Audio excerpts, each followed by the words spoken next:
Dito nga ako sa Munti para po makita yung mga atin dito kung kaya na po tayong tumanim ng palay para sa susunod naman pong buwan Sana all.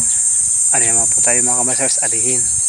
Kaya sa mga kamasters, dito po ako ngayon para tignan kung malinis na ba, kung pwede na ba tayo makapagtanim ng mga palay, especially yung mga pang-ulam natin like mga kamuting kahoy, talbos, and then kamote kung may kamote yung pananim.